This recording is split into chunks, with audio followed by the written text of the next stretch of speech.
Thank you very much, Hema ma'am. And Mr. Sogi, the floor is all yours. Good evening, ladies and gentlemen. Among the present lot of principals sharing their insights, I am the odd man out. But I'm grateful for this opportunity for sharing a few things that we have learned in our school. You may find some of them useful. Innovation and creativity for us means change. We realized some 3 years back that there are a few things that we needed to change in our school. The agenda for change that we had was thus, that we realized that a lot is changing in the educational system in India. If you look at, for example, the National Curriculum Framework of 2005, there's a lot of new ideas and new systems and new processes that are being propounded by NCRT, by the government. We realize that some of that has to be internalized in our school as well. So that set the agenda for change. Then, of course, the council's new curriculum for pre-primary up to class 8, we realized that there are a whole lot of new things coming in. Activity-based learning, conceptual learning, where we help children understand concept. Something had to change. The classroom with teachers whereby a way of teaching, a way of writing, keywords. How do you now become more flexible in your teaching? How do you help children learn by doing activities and so on and so forth? So that had to change. We realized that pretty early. May I remind that there's something that I need to mention here.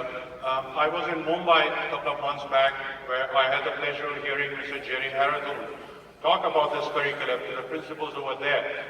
He made a comment that made perfect sense to me. He said our competition is not with CBSE or with the state boards or any other homegrown system of education.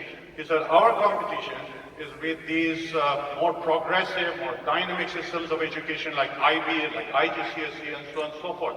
And it's a very valid thought and shows the forward-looking and far-sightedness of the council who have given us this curriculum. But then the schools have to be prepared for it. So we realized that things had to change at that front as well. We realized that we need to create conditions where children enjoy their learning more. Why does a history class have to be very drab and very dry? Why do children have to fear maths and not really enjoy sitting in a maths class? We heard Mr. Ganguly talk about that. Why does it have to be there? And there are ways by which it can be done. We set out to learn about that. There's a lot of competition in our schools, which is ruining a lot of capacity. The National Curriculum Framework has highlighted that 1/3 of that document is all about this, the spirit of competition that is ruining capacity there. We wanted to do something about that.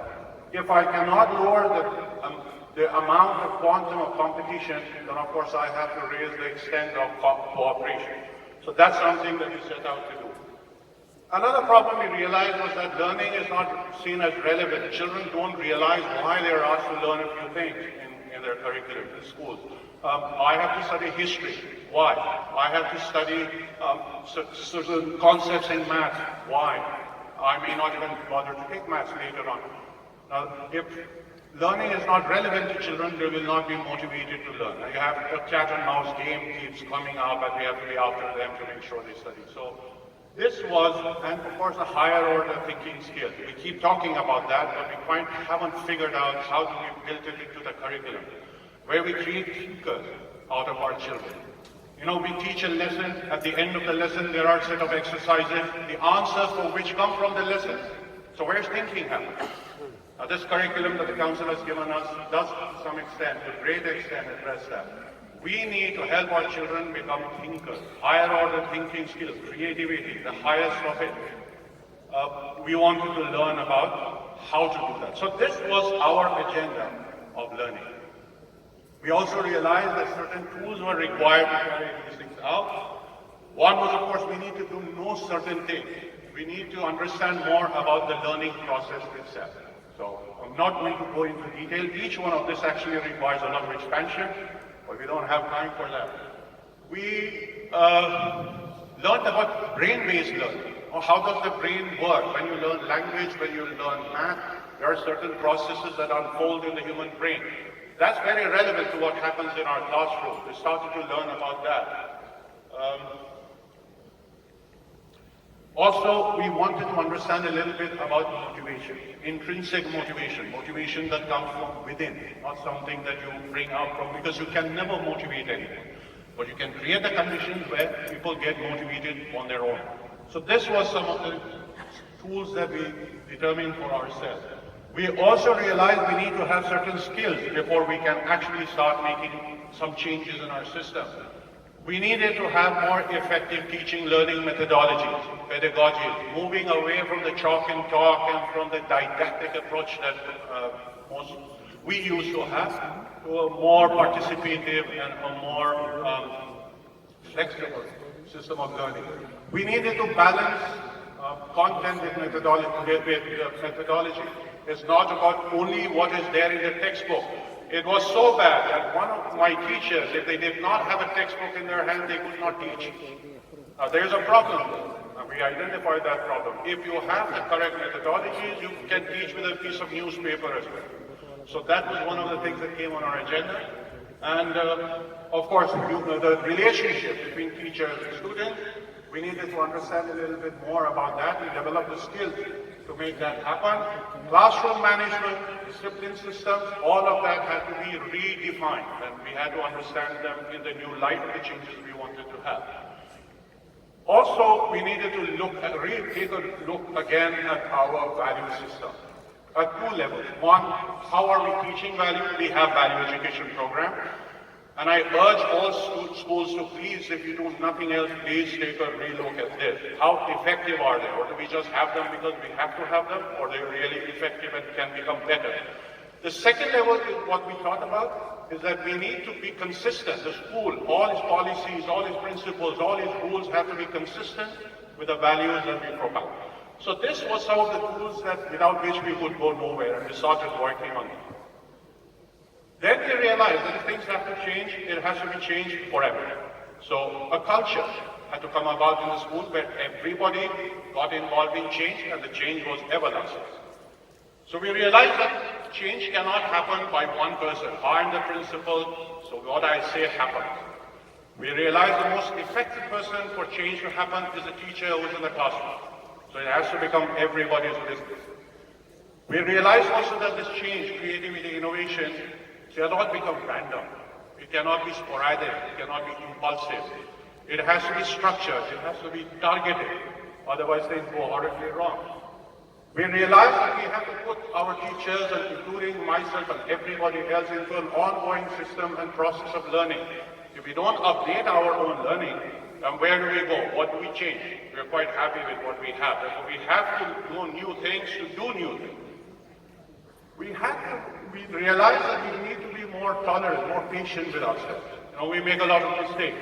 If we are going to do things differently and experiment, then we are going to make mistakes. So it's okay, and we celebrate our mistakes. The only time that mistakes are not good is when they are repeated. It means we haven't learned anything from them. Otherwise, we are patient with each other with our mistakes. Positive approach, encouraging approach. This is not an easy path to follow, therefore we back each other up. Mutual support. The teachers sitting in the staff room stop gossiping and talking about each other, but they share their experiences with new things that they tried out in the classroom. And it becomes a wonderful motivation for everybody else. And of course, the humility to accept that things can be done differently. Well, I've been at it for many years, and I think I know it all. It doesn't happen. We have realized that it doesn't. We really need to be humble enough to realize that there are many different ways of doing things, and we look for those ways. Then this is what we did. The first thing that we did was, we redefined our concepts of many things, starting with human nature. Now, we are human beings. Okay, what does it mean to be a human being? We spent a lot of time, we meaning starting with me and all my teachers and everybody else, we started talking about human nature. We started talking about the purpose of life. We started talking about education. We talked about an ideal teacher, ideal school. Let's have those concepts in mind. You know what did this for us? It brought out for us the hidden problems that we had. We didn't even know we had these problems. I'll give you an example. Most of all spiritual, all holy scriptures tell us that human beings have been created noble. But then we find noble human beings behaving in a manner that is not noble. Now we have children who lie, who cheat, who, I don't know, engage in violence, hit each other, and do all sorts of now. But that's a noble creature. Why is he doing that? We suddenly realize that we have a problem. Education is supposed to do this, but it is doing something else because we spend the time to redefine that. It helps us to discover a few of our hidden problems. So this work, this again brought to the fore the agenda that I initially mentioned. The second thing that we did was then the nitty-gritty of change. You take a small problem, and we realized initially it has to be a simple problem, not a very major problem that takes a lot of effort to change, and capacity has to be built. So we take a small problem, and then you assign roles, assign timelines, you determine milestones, then you review once in a while, do course corrections, document everything, and once you're reasonably satisfied that this problem has been solved, move on to a more complex problem. And the cycle completes itself and goes on, and capacity for change is built into the school. The third thing that we did was, once we had found some solutions, we then engaged in outreach. We tried to help some other schools. We are working with 2 Zira Parishad schools near us and sharing some of the things that we have learned with them. So this is the path that we followed as well. Now, this is something for you to think about. There are many levels at which people function. So we need to be accountable. We need to know exactly what we are doing. We need to know what we should be doing. We should care enough, and we should be brave enough and resourceful enough to do the things that are required. There's no excuse for not knowing. Well, I don't know. But we have to know. You know, there's a lot at stake. These children who have been entrusted to our care, we could mar their future, we could teach them the wrong lesson. There's a lot at stake here. Therefore, that's where we have to be, regardless of where we are.